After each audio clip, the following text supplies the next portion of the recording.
বিএনপির বিরুদ্ধে ভিপি নুরুল হক নূর এত কঠিন কথা বলতে পারলো। নিঃসন্দেহে তারেক রহমানের বুক কষ্টে ফেটে যাচ্ছে। যে ভিপি নূরকে এত আদর করলাম, এত স্নেহ করলাম, এত গুরুত্ব দিলাম, ভিপি নূর আমাদের পক্ষে কত কথা বললো, চারদিকে কটু কথা শুনেও ভিপি নূর আমাদের পক্ষে থাকলো। এমনকি ভিপি নূরের দলের একটা বিশাল অংশের বিরুদ্ধে যে ভিপি নূর বিএনপির সাথে থাকলো। ভিপি নূরের যে তারুণ্যের রাজনীতি, বাংলাদেশের তারুণ্যের রাজনীতি বলতে যা বোঝায়, এটা স্টার্ট করেছে ভিপি নূর। যদি এখন আর সেই জায়গায় তারা নেই, কারণ ভিপি নূরের গুরুত্বপূর্ণ ছেলেরা সবাই এনসিপিতে যোগ দিয়েছে। ছাত্র অধিকার পরিষদের সাবেক কেন্দ্রীয় সেক্রেটারি থেকে শুরু করে গুরুত্বপূর্ণ সবাই এনসিপিতে এখন, কেন্দ্রীয় সভাপতি, সেক্রেটারি, গুরুত্বপূর্ণ অল। তো দর্শক, সেই ভিপি নূর বিএনপির বিরুদ্ধে কথা বলছেন তো বলছেনই, এমন কথা বলছেন এটা বিএনপির জন্য বড় একটা সেটব্যাক। এর অর্থ দাঁড়ায় বিএনপির পক্ষে কেউ রইল না। বিএনপি এমন একটা দল, তাদের নিজস্ব কিছু ছাপরি বাদে তাদের পক্ষে কথা বলার মতো কেউ নেই। আপনি দেখান তো পারলে একজন সেলিব্রিটি, গুরুত্বপূর্ণ কেউ, হোক সে ফেসবুক ইউটিউবের সেলিব্রিটি, হোক সে সিনেমা সেলিব্রিটি কিংবা ক্রিকেট সেলিব্রিটি, হোক সে শিল্পী অথবা বক্তা, সোশ্যাল ইনফ্লুয়েন্সার, একজন সিঙ্গেল লোক আমাকে দেখান যে বিএনপির পক্ষে কথা বলে। একজন আপনি দেখাতে পারবেন না, সবাই বিএনপির বিরুদ্ধে। দর্শক, ভিপি নূর এবং মুজিবুর রহমান মঞ্জু, এই দুইজনকে স্পেশালি গুরুত্ব দিতেন তারেক রহমান, এবং তারেক রহমানের সাথে তাদের একটা স্ট্রং অ্যাটাচমেন্ট ছিল। কিন্তু দুঃখ, সেই ভিপি নূরও বিএনপির সাথে নেই, মুজিবুর রহমান মঞ্জুও নেই, কেউ নেই। বিএনপির পক্ষে কেউ রইল না, সবাই বিএনপির বিরুদ্ধে। খালেদা জিয়ার মন্ত্রী মাহমুদুর রহমান বিএনপির বিরুদ্ধে। যে পিনাকি ভট্টাচার্য সারা জীবন আওয়ামী লীগের বিরুদ্ধে এবং বিএনপির পক্ষে ডিফেন্ড করে আসে, সেই পিনাকি ভট্টাচার্য এখন বিএনপির বিরুদ্ধে। মিজানুর রহমান আজহারি বিএনপির বিরুদ্ধে। তো বাংলাদেশের সেলিব্রিটি ইনফ্লুয়েন্সার বলতে যা বোঝায়, একটু চালাকি করে তামিম ইকবাল বিএনপির একটা প্রোগ্রামে গেছে, পরে আর ভয়ে যায় না যে অত রাস্তাঘাটে বের হতে পারবে না বিএনপির পক্ষে কথা বললে। কেউ নাই বিএনপির পক্ষে। বড় কোনো বুদ্ধিজীবী যে সরাসরি বিএনপি করে না কিন্তু বিএনপির পক্ষে কথা বলে, একটু দেখান তো। যেই বিএনপির পক্ষে কথা বলতে চায়, পচে গলে একদম নষ্ট হয়ে যায়। যেমন ডাক্তার জাহেদ, জাহেদ ঠিক, অনেকে উগ্রবাদী জাহেদ বলেন।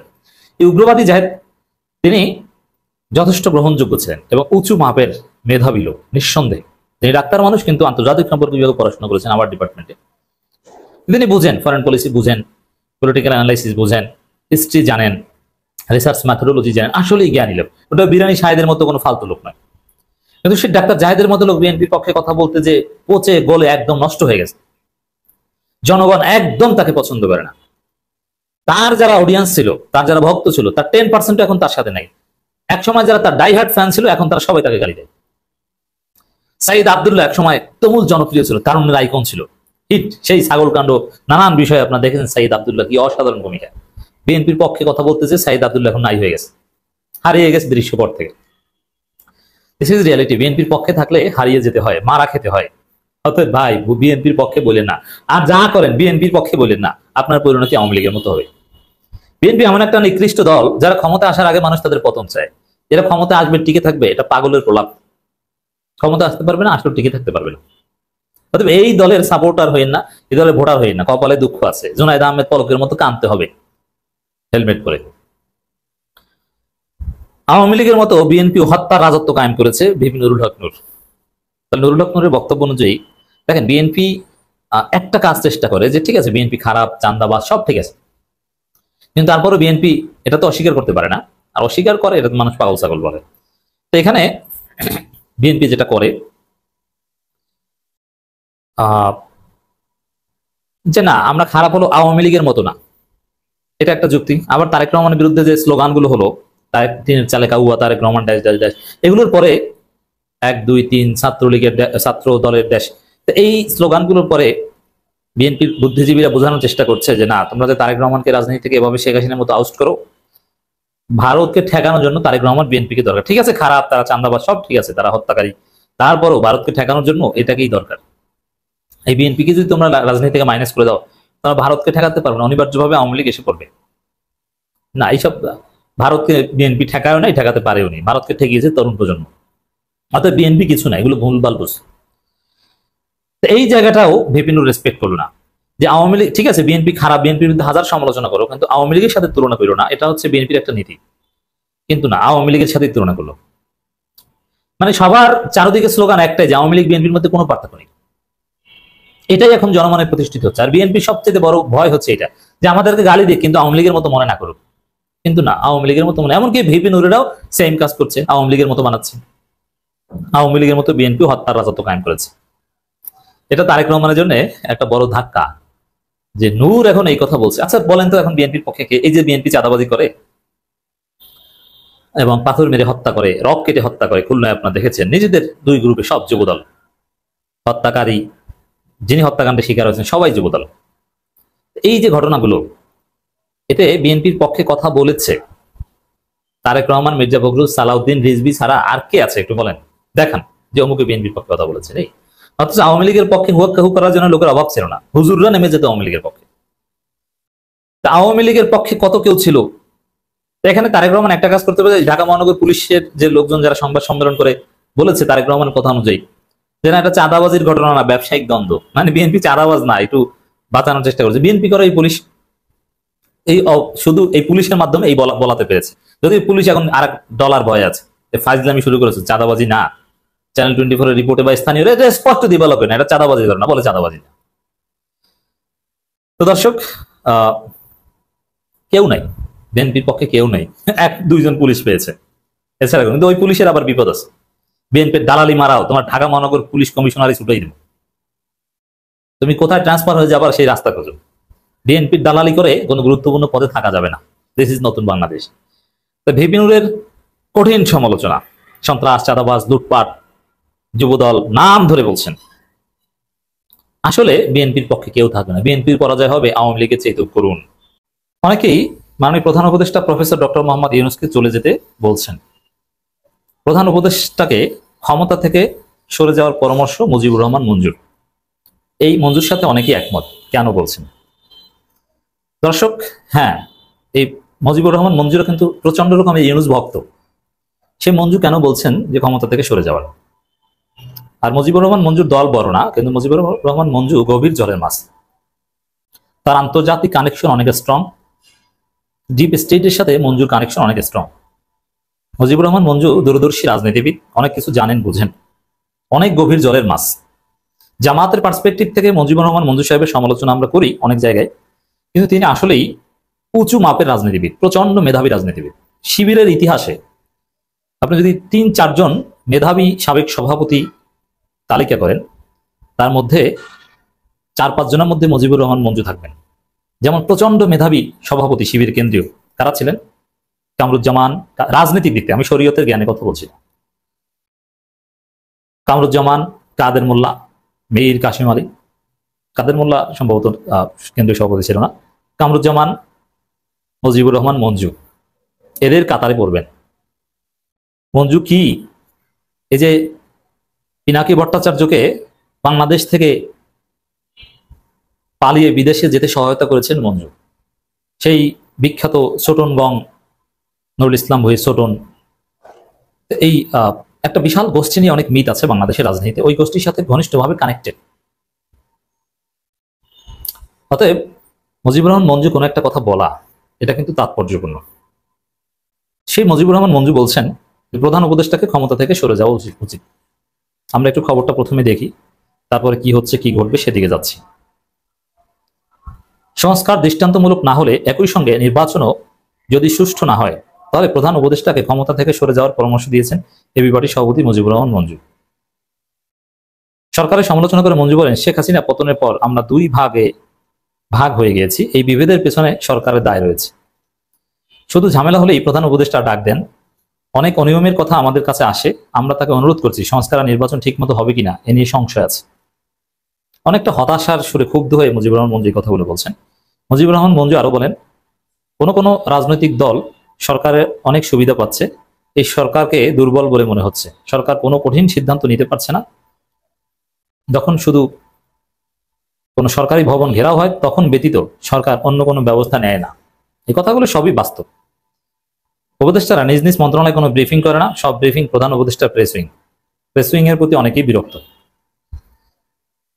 এটা থেকে একটা বিষয় স্পষ্ট যে মুজিবুর রহমান মঞ্জু সাহেব ডক্টর ইউনূস সরকারের কাছে যতটুকু গুরুত্ব এক্সপেক্ট করেছিলেন বা প্রথম দিকে পেতেন, এখন সেটা পাচ্ছেন না। এখন এই যে বক্তব্য দিচ্ছে, সরকারের কঠিন সমালোচনা করলেন, প্রধান উপদেষ্টাকে ক্ষমতা ছেড়ে দেওয়ার পরামর্শ দিচ্ছেন, হতাশ হয়ে পড়ছেন, এটার একটা ব্যাখ্যা হচ্ছে যে মুজিবুর রহমান মঞ্জু আগের মতো গুরুত্ব পাচ্ছেন না। এটা যে কোনো পলিটিক্যাল পার্টি, মঞ্জুর ক্ষেত্রে আমি নেগেটিভলি বলছি না, জামাত শিবিরের ক্ষেত্রে সেম হবে। যেমন সরকার অনেক কিছু সুন্দরভাবে করছে কিন্তু জামাত শিবিরকে ভ্যালু দিচ্ছে না, তাহলে জামাত শিবির এই সরকারকে গালি দিবে। এটা প্রত্যেক দলের ক্ষেত্রে। যেমন এই সরকার অসাধারণভাবে চালাচ্ছে কিন্তু এনসিপি কে দাম দিচ্ছে না, এনসিপি সরকারকে গালাগালি করে একদম ধুয়ে দেবে। 100% ফেয়ার ইলেকশনের ব্যবস্থা করছে এই সরকার, কিন্তু এনসিপি কে গুরুত্ব দিচ্ছে না, দেখবেন এনসিপি গালাগালি করছে। তা মুজিবুর রহমান মঞ্জুর যে ক্ষুব্ধ বক্তব্য, তার প্রথম ব্যাখ্যা হচ্ছে তিনি নিজে বঞ্চিত। বিশেষ করে এটা শুধু মুজিবুর রহমান মঞ্জু না, ভিপি নূর থেকে শুরু করে অনেকেই ক্ষুব্ধ। এখন মঞ্জু সাহেব এই বক্তব্যটা কেন দিলেন, এটা ইনস্ট্যান্ট কারণ হচ্ছে, এটা আমি জানি কারণটা কি। এই যে বড় দলগুলোকে প্রথম দিন ডেকেছে, বিএনপি, জামাত, চরমোনাই, এনসিপি, সেখানে এবি পার্টি নাই, এনসিপি আছে। এজন্য মুজিবুর রহমান মঞ্জু আর ভিপি নূরের মন খারাপ। বিশেষ করে নতুন ধারার রাজনীতি, তারুণ্যের রাজনীতির কথা বলে গণ অধিকার পরিষদ, ভিপি নূর এবং এবি পার্টি। এবি পার্টি কিন্তু ভিপি নূরেরও আগে নতুন ধারার রাজনীতি, নতুন বন্দোবস্তের কথা বলে। আজকে সত্য স্বীকার করতে হবে, এনসিপি যে সুন্দর সুন্দর অনেক সিস্টেম ইনকর্পোরেট করছে তাদের দলের মধ্যে, যে এক ব্যক্তি দুইবারের বেশি চেয়ারম্যান হতে পারবে না, এই সিস্টেম সেই সিস্টেম, দলের গঠনতন্ত্রে ইউনিক কিছু, চমকপ্রদ কিছু বিষয়, নতুন কিছু বিষয়, জবাবদিহিতার কিছু স্পেশাল জায়গা, স্বচ্ছতার কিছু জায়গা, যেগুলো এনসিপি ইনকর্পোরেট করছে তাদের দলে, ওগুলোর আবিষ্কারক বাংলাদেশে এবি পার্টি। কিন্তু এনসিপির ঠেলায় এবি পার্টি কিংবা গণ অধিকার পরিষদ ভাত পাচ্ছে না। এই জায়গাটা হচ্ছে ক্ষোভ, আর এই ক্ষোভ থেকে সরকারের এত কঠিন সমালোচনা এবং ইউনূসকে চলে যাওয়ার পরামর্শ, এটা ক্ষোভ থেকে। যেমন প্রথম দিনে বিএনপি, জামাত, ইসলামী আন্দোলন বাংলাদেশের সাথে যদি এবি পার্টিকে আর গণ অধিকার পরিষদকে ডাকা হতো, আর এনসিপি কে যদি পরের দিন ডাকা হতো, তাহলে মুজিবুর রহমান মঞ্জু এইসব কথা বলতেন না, ভিপি নূরও রাগ হতেন না, তাদের মুখ মলিন হতো না। তাহলে দর্শক, ইউনূসকে চলে যাওয়ার পরামর্শ কেন দিচ্ছে বুঝতে পারছেন, এক। আর দ্বিতীয় কথা হচ্ছে, হ্যাঁ, কথাগুলো অযৌক্তিক না। ইউনূস যদি সুষ্ঠু নির্বাচন দিতে না পারেন, জুলাই সনদ দিতে না পারেন, তাহলে থাকবেন কেন? এটাও ঠিক যে মুজিবুর রহমান মঞ্জু সাহেব যতই মনের ক্ষোভ থেকে, এনসিপির প্রতি ক্ষোভ থেকে, এনসিপির প্রতি ইউনূসের একটু দরতা থেকে বলে, যাই হোক না কেন, হোয়াট এভার, যদি জুলাই সনদ না দিতে পারেন তাহলে তাকে চলে যেতে হবে, তিনি নিজেই চলে যেতে পারেন। এজন্যে 5 আগস্ট রাজনীতির একটা ডেডলাইন, রাজনীতির ডেডলাইন 5 আগস্ট, চূড়ান্ত দফা হচ্ছে 5 আগস্টের মধ্যে। এই 5 আগস্টের মধ্যে জুলাই সনদ বাস্তবায়ন হতে হবে, নইলে ইউনূস সাহেব নিজেই চলে যেতে পারেন। এটা আরেকটা রিয়ালিটি। এবার আসি মুজিবুর রহমান মঞ্জু সাহেব, আর এই কথাটা একদম অমূলক নয়। জুলাই সনদ না দিতে পারলে ইউনূস নিজেই চলে যেতে পারেন। আর সুষ্ঠু নির্বাচন এগুলো পরে বিষয়, আগে জুলাই সনদ দিতে হবে এবং এটা কার্যকর করতে হবে। এবার মুজিবুর রহমান মঞ্জু সাহেব এবং ভিপি নূরের যে ক্ষোভ, যে এনসিপি কে বড় দল হিসেবে দাওয়াত দেওয়া হয়, তাদের দাওয়াত দেওয়া হয় না, এই জায়গাটায় ক্ষোভটা আসলে আসছে, ঠিক আছে, কিন্তু অযৌক্তিক। কারণ এনসিপি আসলেই বিএনপি, জামাত, ইসলামী আন্দোলন বাংলাদেশের সমপর্যায়ের দল। তাদের সামাজিক তাসির, তাদের যে প্রভাব বর্তমান সমাজে, আইন শৃঙ্খলা পরিস্থিতি নিয়ন্ত্রণ থেকে শুরু করে পরিস্থিতি নিয়ন্ত্রণে তাদের যে যোগ্যতা, এটা এবি পার্টি কিংবা এনসিপি গণ অধিকার পরিষদের ধারে কাছেও নেই। এনসিপি হাসনাত শারজিদের কথার যে দাম, নাহিদ ইসলামদের যে প্রভাব দেশের উপর, তরুণদের উপর, মানুষের উপর, এটা এবি পার্টির কিংবা গণ অধিকার পরিষদের নেই। বিএনপি দিন শেষে জুলাই সনদ মানে না, এর আলামত স্পষ্ট। বলা যায় বিএনপি জুলাই বিরোধী শক্তি, জুলাইয়ের পরাজিত শক্তি বিএনপির উপর ভর করেছে। অতএব জুলাইয়ের পক্ষের শক্তি যারা, আমি, আপনি, আপনারা, আমরা, আমাদের জরুরি কিছু করণীয় আছে বিএনপির বিরুদ্ধে। দেখেন বিএনপি নাটক করছে, সকালে এক কথা, বিকালে এক কথা। প্রথমে সালাউদ্দিন বললেন, বিশেষ করে গত 31শে ডিসেম্বর থেকে আজ পর্যন্ত বিএনপি জুলাই সনদ ঠেকিয়ে রাখতে পেরেছে। মানে জুলাই সনদ বিরোধী বিএনপি বলেছে, কিসের জুলাই সনদ? জুলাই সনদ হলে তো এই এনসিপি বড় বৈধতা পেয়ে যায়, এরাই নায়ক হয়ে যায়।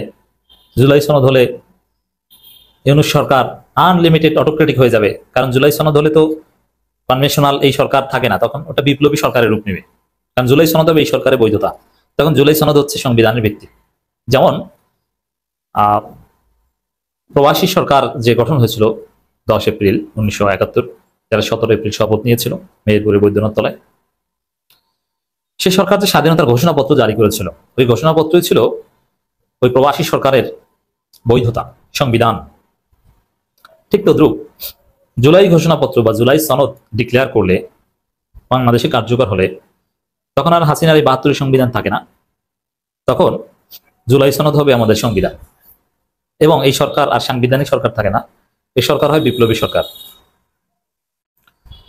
তখন এই সরকার যা ইচ্ছা তা করতে পারবে, যতদিন ইচ্ছে ক্ষমতায় থাকতে পারবে, কারোর সাথে আলাপ আলোচনা না করে একটা ডিক্রির মাধ্যমে যে কোনো সিদ্ধান্ত বাস্তবায়ন করতে পারবে। বিএনপি এইসব যুক্তি দিয়ে তারা জুলাই সনদ হতে দিচ্ছে না, রাষ্ট্রপতি চুপ্পুকে সরাতে দিচ্ছে না, এতদিন আটকে রেখেছে। এটা হচ্ছে বিএনপির যুক্তি। যে যুক্তিতেই হোক না কেন, তারা জুলাই বিরোধী, এটা তো ক্লিয়ার হয়ে গেল। এরপরে একটা পর্যায়ে সালাউদ্দিন বলেন জুলাই আবেগ, এগুলো কোনো আইনি ভিত্তি নেই, এটা সংবিধানে থাকবে, প্রশ্নই আসে না। পরে যেই আমরা মবের ভয় দেখালাম যে সালাউদ্দিন আপনার উপর কিন্তু মব করবো আমরা, কারণ জুলাই করেছি আমরা মব দিয়ে ভাই, এখন সেই জুলাই সনদ না দিলে তো আমাদের হত্যা করবে। অতএব আমরা আমাদের জীবন বাঁচানোর জন্য আমরা আবার মব করবো যারা জুলাই বিরোধী তাদের বিরুদ্ধে, কারণ আমরা জুলাই সনদ চাই। তারপরে সালাউদ্দিন একটু বা বিএনপি একটু নড়েচড়ে বসেছে, না যে ইয়াং ছেলেরা যেভাবে সিরিয়াস, জুলাই সনদ দিতে হবে সংবিধানে উল্লেখ করতে হবে। মূল জায়গা বিতর্কটা কিন্তু সংবিধানে থাকা না থাকা, কারণ সংবিধান না থাকলে ওটা কোনো ভ্যালু নেই, ওটা আপনি লাথি দিয়ে ফেলে দিতে পারেন। জুলাই সনদ মানেই সংবিধানে থাকতে হবে। পরে বিএনপি 2 দিন স্থায়ী কমিটির মিটিং করলো, সেখানে সিদ্ধান্ত নিল যে না, আমরা জুলাই সনদ তো মানি, আমরা মতামত দিয়েছি সরকারকে খসড়ার উপর, এবং সংবিধানের 4th তফসিল এটা থাকতে পারে। আর সংবিধানের তফসিল 4টা থাকবে, এটা আপনাকে কে বলেছে? সংবিধান হবে নতুন সংবিধান, যাই হোক, ডিফারেন্ট আলোচনা। এখানে তফসিলের মধ্যে মানতে রাজি হয়েছে, কিন্তু তার দাবি আরো সংবিধানের মূলনীতিতেও থাকতে হবে, কারণ তফসিলও বাতিল করা যায়, আর মূলনীতিতে থাকলে এটা গণভোট ছাড়া বাতিল করা যাবে না।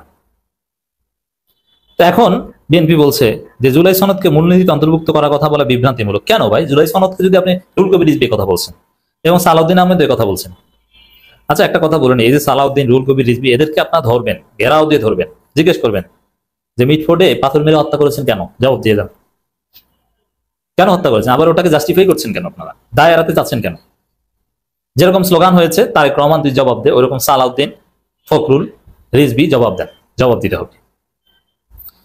তো দর্শক, সহজ হিসাব, এই যে বিএনপি, সালাউদ্দিন এবং রিজভী এরা বলছে যে জুলাই সনদ মূলনীতিতে অন্তর্ভুক্ত করার কথা বলা বিভ্রান্তিমূলক। আচ্ছা, আপনি যদি জুলাই সনদ মানেন, আপনি যদি আসলেই জুলাইয়ের পক্ষের শক্তি হয়ে থাকেন, তাহলে মূলনীতিতে অন্তর্ভুক্ত করতে আপত্তিটা থাকবে কেন? যদি জুলাই সনদ খারাপ হয়ে থাকে, তাহলে জুলাই সনদ হতেই পারবে না, মূলনীতিতেও থাকতে পারবে না, তফসিলেও থাকতে পারবে না। আর যদি ভালো হয়ে থাকে, তাহলে মূলনীতিতে হলে সমস্যা কোথায়? মানে কথা স্পষ্ট যে জুলাই সনদই আপনারা মানেন না, ওটা ভয় পান। জুলাই সনদ হলে বিএনপি যেহেতু জুলাই আন্দোলন করেনি, তাদের খাওয়া থাকবে না, আওয়ামী লীগ আর ফিরে আসবে না, আওয়ামী লীগ ফিরে না আসলে বিএনপি রাজনীতিও থাকে না, তরুণরা অল ইন অল হয়ে যায়, এই সরকার কি নাকি করে ফেলে, কারণ বিপ্লবী সরকার হয়ে যায়, তখন তার তারেক রহমানকে গুনবে না, তখন কিনা এই রিজভীকে, সালাউদ্দিনকে কিনা ধরে, বলা যায় না, কারণ বিপ্লবী সরকার অনেক কিছুই করতে পারে। মিলিটারি সরকারের চাইতেও, সামরিক সরকারের চাইতেও বিপ্লবী সরকার বেশি বেপরোয়া হয়। হ্যাঁ, বেপরোয়া হওয়া উচিত অন্যায়ের বিরুদ্ধে। বিপ্লব মানে কোনো সাজানো গোছানো নিয়মতান্ত্রিক পদ্ধতি নয়। বিপ্লব হচ্ছে সব লন্ডভন্ড করে দেওয়া।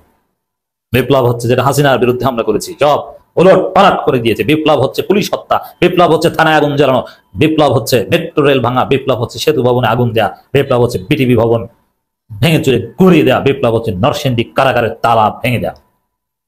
দিস ইজ বিপ্লব। তো বিপ্লবী সরকার আচরণ বিপ্লবী হবে। তো বাংলাদেশে ভাগ্যে বিপ্লবী সরকার আছে। আমরা আগেই বিপ্লবী সরকার যদি হতো, তাহলে হয়তো এতদিনে বাংলাদেশ একটা স্থিতিশীল বাংলাদেশ হতো। আপনি কি মনে করেন যে হাসিনার প্রিয় চুপ্পুকে বিএনপি রেখে দিয়েছে? কোন মধু আছে চুপ্পুর মধ্যে? তো দর্শক, এই জুলাই সনদকে মূলনীতিতে অন্তর্ভুক্তর কথা বলা বিভ্রান্তিমূলক। স্পষ্ট যে বিএনপি আসলে জুলাই সনদই চায় না, মানে না, জুলাই বিরোধী শক্তি।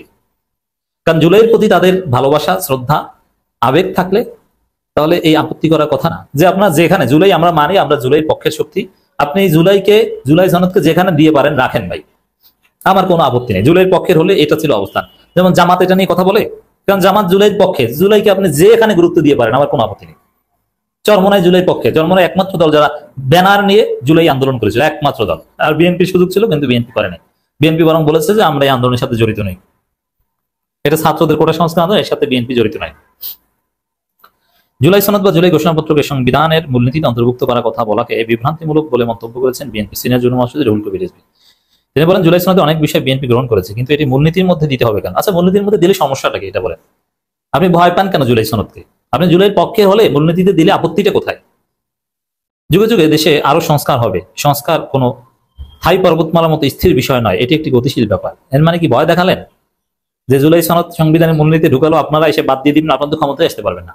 সংবিধান সংশোধন করার মতো মেজরিটি রুহুল কবির রিজভীর জীবদ্দশায় বিএনপি পাবে না। অতএব আপনারা এসে পাল্টে দিবেন, এই ভয় দেখায়েন না।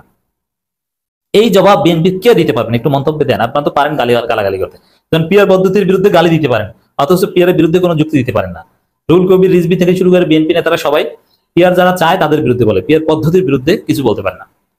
আপনারা এই জুলাই সনদ যদি আপনারা সমর্থন করেন, তাহলে এটা সংবিধানের মূলনীতিতে হলে আপনাদের জলে কেন ভাই? এর জবাব বিএনপির নাই। আসলে জলে, ভারতের জলে, এই জন্য জলে।